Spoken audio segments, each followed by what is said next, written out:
Hello साथियों, नमस्कार। YouTube पर एग्जामपुर 22 के चैनल पर हृदय की अनंत गहराइयों से आप सभी का स्वागत है। अभिनंदन है। आशा है आप सभी लोग बहुत अच्छे होंगे। आप लोगों की तैयारी भी बहुत अच्छे से चल रही होगी। साथियों, आज हम पढ़ेंगे क्या एंशियंट हिस्ट्री यानी प्राचीन इतिहास से में हम किसका टॉपिक रहेगा हमारा बौद्ध धर्म। किससे? बौद्ध धर्म से संबंधित कुछ इम्पोर्टेंट क्वेश्चन है। बौद्ध धर्म से ही अगर पेपर देने जा रहे हैं या कोई प्रैक्टिस सेट दे रहे हैं तो इससे संबंधित हिस्ट्री से क्वेश्चन अगर पूछा जाता तो इससे क्वेश्चन जरूर फंसता है बौद्ध धर्म से। किसके क्वेश्चन है? जीके जीएस क्वेश्चन है। बहुत ही इम्पोर्टेंट क्वेश्चन है प्राचीन इतिहास यानी एंशिएंट हिस्ट्री में। आइए देखते हैं आज का पहला क्वेश्चन क्या है। बहुत ही अच्छा क्वेश्चन है। सिंपल सा क्वेश्चन पूछ देता है। क्या है? बौद्ध धर्म का संस्थापक कौन थे? क्या पूछा गया? बौद्ध धर्म जो था इसके संस्थापक कौन थे? फाउंडर कौन थे? तो इनके फाउंडर थे गौतम बुद्ध। कौन थे? गौतम बुद्ध थे। तो इनका जन्म कब हुआ था? तब 1563 ईस्वी में इनका जन्म हुआ था। कहाँ हुआ था? कपिलवस्तु लुम्बिनी में हुआ था। कपिलवस्तु लुम्बिनी में ये कहाँ पड़ता? तो ये नेपाल में पड़ता है। कहाँ पड़ता है? नेपाल में पड़ता है। कपिलवस्तु जो है वो नेपाल के लुम्बिनी डिस्ट्रिक्ट में पड़ता है। कहाँ पे? जो हमारा कपिलवस्तु है वह नेपाल के लुम्बिनी डिस्ट्रिक्ट में पड़ता है। उनका जन्म हुआ था 563 ईसा पूर्व। ईसा पूर्व क्या लिखते हैं? कभी कभी हम लिखते हैं बीसी और एडी। तो एडी एना डोमिनी यानी हम ईसवी लिखते हैं। ये बिफोर क्राइस्ट बीसी हो गया, बिफोर क्राइस्ट यानी ईसा मसीह के जन्म से पहले की बात है। तो कब? 563 ईस्वी यानी ईसा मसीह के पहले जन्म के पहले की बात है। बिफोर क्राइस्ट हम लिखते हैं। आइए अगला देखते हैं क्या क्वेश्चन है। बहुत ही छोटे छोटे क्वेश्चन है मगर इनसे संबंधित ऐसे ही क्वेश्चन पूछ लेता है। गौतम बुद्ध के बचपन का नाम क्या? क्या ये पूछा गया। क्या था इनके बचपन का नाम? तो इनके बचपन का नाम था सिद्धार्थ। क्या था साथियों? इनके बचपन का नाम सिद्धार्थ था। बचपन का नाम था सिद्धार्थ। आइए अगला क्वेश्चन देखते हैं।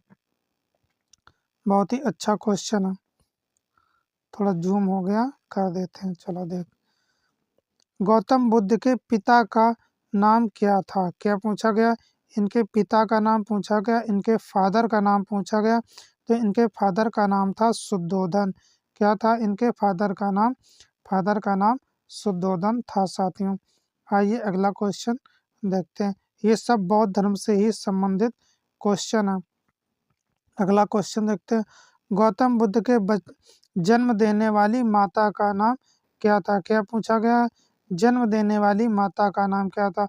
इनके जन्म देने के बाद इनकी माता जी एक्सपायर हो गई थी। इनकी माता जी की मृत्यु हो गई थी और इनका लालन पालन जो किया था वो प्रजापति गौतमी ने किया था। मगर इसमें पूछा गया कि जन्म देने वाली माता का नाम क्या? तो उनका नाम था माया देवी। क्या था? माया देवी था। चलो देखते हैं, थोड़ा सा जानकारी देख लेते हैं इनके विषय में। क्या जानकारी है इनके माता जी से संबंधित पूछ देता। देखिए, जन्म देने वाली माता का नाम था, क्या बताया अभी हमने? माया देवी था। और इनका पालन पोषण करने वाली माता का नाम क्या था? गौतमी यानी प्रजापति गौतमी था। क्या था? पालन पोषण करने वाली माता का नाम प्रजापति गौतमी था। और जन्म देने वाली माता का नाम भी बताया क्या था? माया देवी था। आइए अगला क्वेश्चन देखते हैं क्या रहेगा अगला क्वेश्चन। नेक्स्ट क्वेश्चन है, गौतम बुद्ध की पत्नी का क्या नाम था? क्या पूछा गया? पत्नी का नाम पूछा गया। वाइफ का नाम क्या था ये पूछा गया। तो इनकी पत्नी का नाम था यशोधरा। क्या था? इनकी पत्नी का नाम यशोधरा था। और इनका विवाह कब हुआ था? 16 वर्ष की आयु में इनका विवाह हो गया था, यानी 16 वर्ष की आयु में इनका विवाह हो गया था। आइए नेक्स्ट देखते हैं। नेक्स्ट क्वेश्चन क्या है? नेक्स्ट क्वेश्चन है, गौतम बुद्ध ने कितने वर्ष की आयु में गृह त्याग दिया? यानी घर का क्या कर दिया था? त्याग कर दिया था, घर से निकल गए थे। कितने वर्ष में? 29 ईयर्स यानी 29 वर्ष में गृह का त्याग किया था। और गृह त्याग को क्या कहा जाता है साथियों? गृह त्याग को महाभिनिष्क्रमण कहा जाता है। जब गौतम बुद्ध ने गृह का त्याग किया था 29 साल की उम्र में, तो गृह त्याग को क्या कहा जाता? महाभिनिष्क्रमण कहा जाता है। आइए अगला क्वेश्चन देखते हैं। सब इम्पोर्टेंट क्वेश्चन है इनसे संबंधित। आइए अगला क्वेश्चन देखते हैं क्या रहेगा। अगला क्वेश्चन है, गौतम बुद्ध के प्रथम गुरु कौन थे? क्या पूछा गया? गुरु का नाम पूछा गया। तो इनके गुरु का नाम क्या था? अलार कलाम। प्रथम गुरु कौन थे? तो इनके प्रथम गुरु का नाम था अलार कलाम। तो जो इनके प्रथम गुरु थे अलार कलाम, और इन्होंने इनको शिक्षा काहे की दी गई थी? शाक्य दर्शन की शिक्षा ली थी। इनसे अपने गुरु से कौन सी शिक्षा ली थी? तो शाक्य दर्शन की शिक्षा ली थी। और उनके प्रथम गुरु का क्या नाम था? तो अलार कलाम था। आइए अगला देखते हैं। नेक्स्ट क्वेश्चन क्या रहेगा। नेक्स्ट क्वेश्चन है, गौतम बुद्ध को ज्ञान की प्राप्ति कब हुई? क्या पूछा गया? ज्ञान जो है उनको, नॉलेज जो है वो कब प्राप्त हुआ था? तो इनको प्राप्त हुआ था 35 ईयर्स में, यानी 35 वर्ष की अवस्था में इन्हें ज्ञान की प्राप्ति हुई थी। तो और देखते हैं, गौतम बुद्ध को ज्ञान की प्राप्ति कब हुई थी? तो वैशाख पूर्णिमा निरंजना नदी के किनारे। कहाँ हुई थी? वैशाख पूर्णिमा को हुआ था, और रात में हुआ था। और किस नदी का नाम पूछ देता? तो नदी का नाम था निरंजना नदी के किनारे हुई थी। निरंजना नदी जो है ये कहाँ कहाँ बहती है? तो ये बिहार और झारखंड दो जगह से जा करके बहती है। कहाँ? बिहार और झारखंड में। बिहार और झारखंड में बहती है। तो ये किस नदी किनारे पहुंच देता? तो निरंजना नदी के किनारे। कब हुई थी? तो वैशाख पूर्णिमा की रात को ज्ञान की प्राप्ति हुई थी। और कितने वर्ष में हो गई थी? तो 35 ईयर्स में। और गृह त्याग किया कब किया था? 29 ईयर्स यानी 29 साल में। और गृह त्याग को क्या कहा जाता? महाभिनिष्क्रमण कहा जाता है। आइए अगला देखते हैं। अगला क्वेश्चन क्या रहेगा। अगला क्वेश्चन है, गौतम बुद्ध को ज्ञान की प्राप्ति कौन से वृक्ष के नीचे हुई थी? यानी ट्री, यानी पेड़ का नाम पूछा गया, वृक्ष का नाम पूछा गया। तो वृक्ष कौन से वृक्ष? तो पीपल वृक्ष के नीचे हुई थी ज्ञान की प्राप्ति। कहाँ हुई थी?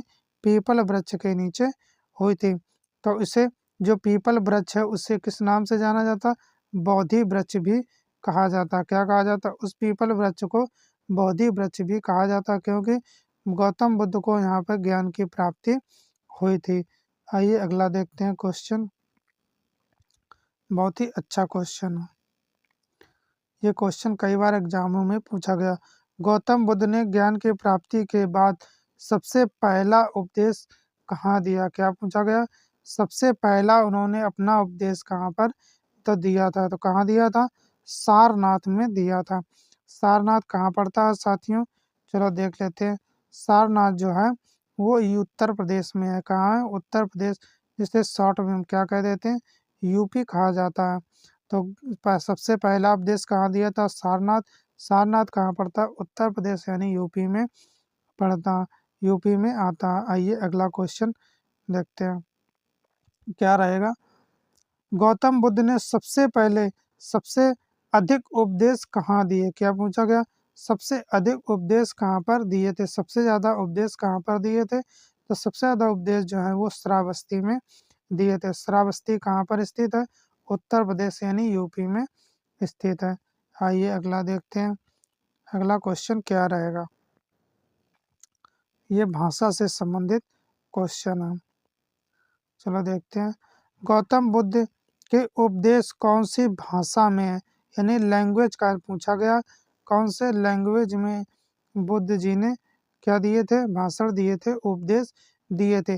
तो पाली भाषा। उस समय कौन सी बहुत जन सामान्य भाषा उस समय कौन सी बोली जाती थी? तो पाली भाषा बोली जाती थी। और इसी भाषा में ही उन्होंने अपने उपदेश दिए थे। तो जो पाली भाषा थी तो जन सामान्य भाषा थी। कैसी थी? सामान्य भाषा थी, जो सभी लोगों द्वारा बोली जाती थी। सामान्य की भाषा पाली थी, तो उसी में उन्होंने उपदेश दिया था। अगला देखते हैं। नेक्स्ट क्वेश्चन क्या? गौतम बुद्ध ने किसे दुखों के निवारण का मार्ग किसे बताया?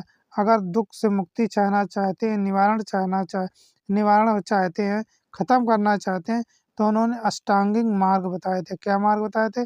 अष्टांगिक मार्ग बताए थे, यानी 8 मार्ग, अष्ट माने 8 है, मार्ग यानी 8 तरीके बताए थे उन्होंने।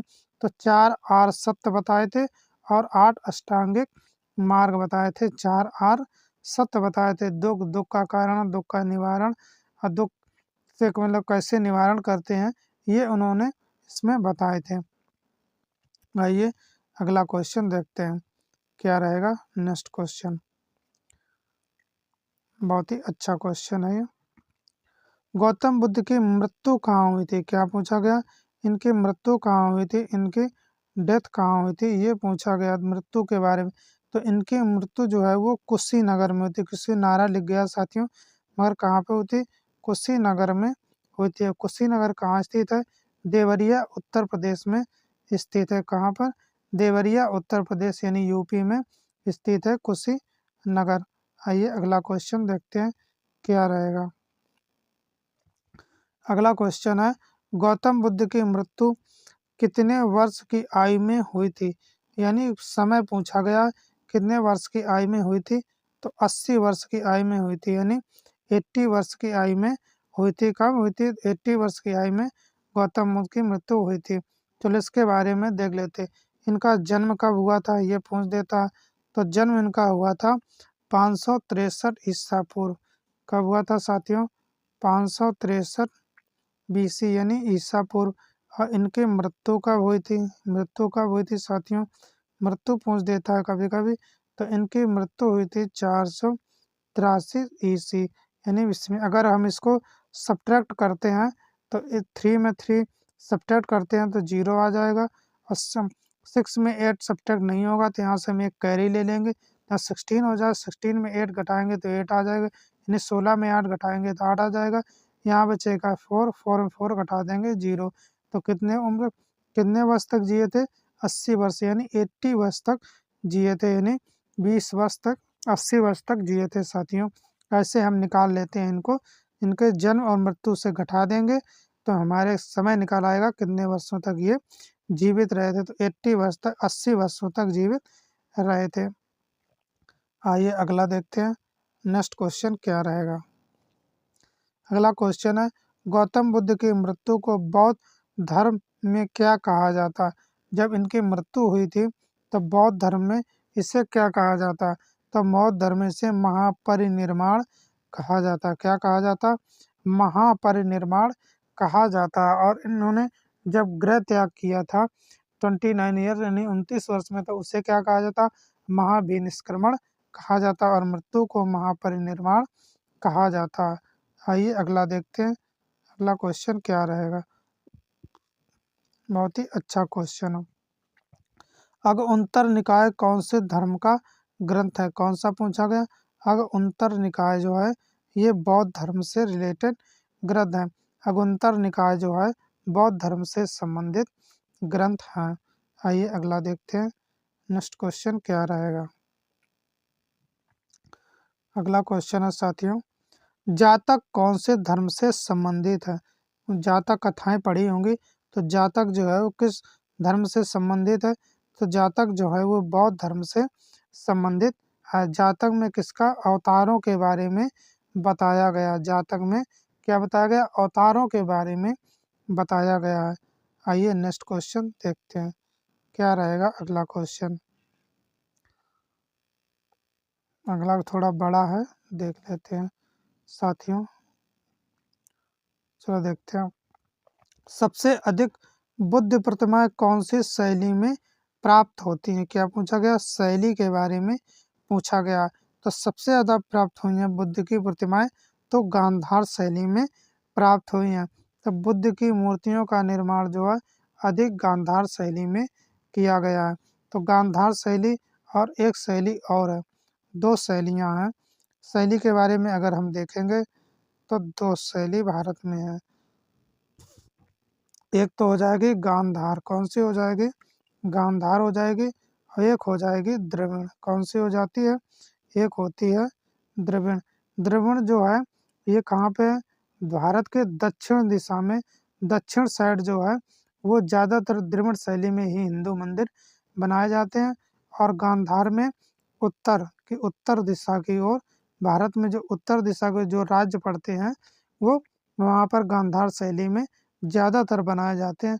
भारतीय हिंदू जो होते हैं वो गांधार शैली में कहाँ बनाते हैं, उत्तर साइड में जो रहता है। भारत के नक्शे में देखेंगे जो उत्तर की ओर राज्य पड़ते हैं उधर बनाया जाता है। दक्षिण में जैसे तमिलनाडु में ज़्यादातर जो भी मंदिर बनाए जाते हैं वो द्रविड़ शैली में बनाए जाते हैं। आइए अगला करते हैं। नेक्स्ट क्वेश्चन क्या रहेगा? नेक्स्ट क्वेश्चन है गौतम बुद्ध के जन्म के पूर्व क्या पूछा गया? पहले की बात पूछी गई। भारत में कितने महाजनपदों में विभाजित था? भारत जो है कितने महाजनपदों में विभाजित, जिसमें भारत में कितना है? वर्तमान में देखा जाए तो 28 प्लस 8 केंद्र 28 राज्य हैं और 8 केंद्र शासित प्रदेश हैं। ये शेड्यूल चल रहा है। मगर क्या पूछा है? गौतम बुद्ध के जन्म से पूर्व की बात की जा रही, तो कितने? 16 महाजनपदों यानी 16 महाजनपदों में विभाजित था।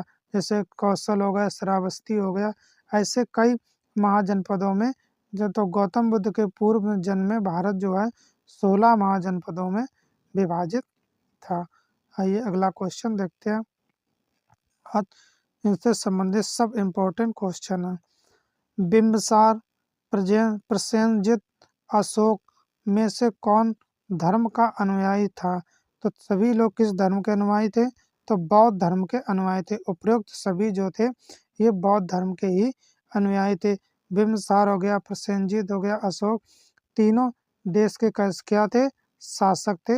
ये किसी न किसी राज्य में शासन कर रहे थे। उस समय महाजनपद थे, तो किसी न किसी महाजनपद में ये लोग राज्य कर रहे थे और किस मानते थे?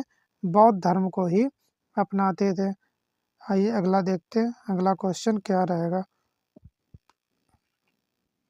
अगला क्वेश्चन है गौतम बौद्ध संगीति कहाँ हुई थी? गौतम बुद्ध की जो संगीतियाँ हैं उनकी कितनी संगीतियाँ होती हैं? तो 4 बौद्ध संगीतियाँ हुई थी।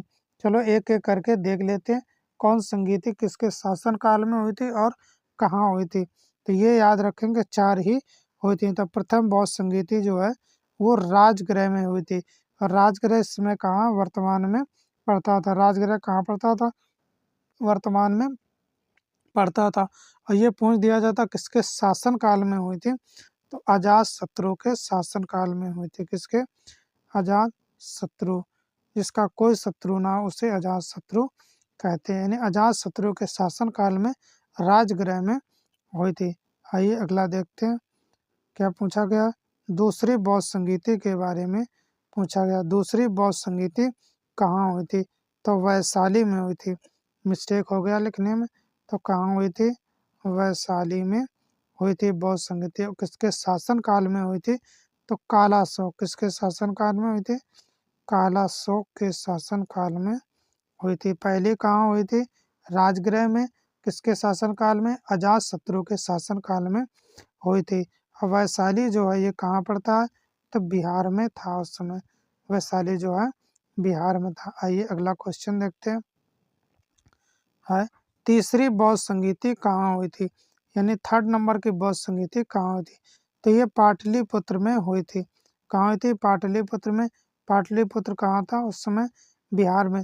तो वर्तमान में अगर देखा जाए बिहार की जो राजधानी है, क्या? बिहार की राजधानी जो पटना है वर्तमान में, तो पहले पटना को पूर्व में क्या कहा जाता था? तो पाटलिपुत्र ही कहा जाता था। आइए अगला क्वेश्चन देखते हैं। चौथी और लास्ट बौद्ध संगीति कौन सी है ये देख लेते हैं और कहाँ पर हुई थी। ये विशेषकर ध्यान रखना चाहिए, रखना होगा। देखते हैं तो चतुर्थ बौद्ध संगीति कहाँ हुई थी? तो चौथी बौद्ध संगीति जो है वो कुंडल वन में हुई थी। कहाँ हुई थी? कुंडल वन में हुई थी। कुंडल वन जो कहाँ है? जम्मू कश्मीर के निकट है। और कुंडल वन में तो हुई थी, मगर किसके शासन काल में हुई थी? तो चौथी बौद्ध संगीति जो है वो कनिष्क के शासन काल में हुई थी। किसके शासन काल में? चौथी बौद्ध संगीति जो है वो कनिष्क के शासन काल में। साथियों शायद हमने नहीं बता पाया, जो पाटलिपुत्र में तीसरी बौद्ध संगीति हुई थी ये अशोक के शासनकाल में हुए थे? किसके शासनकाल में?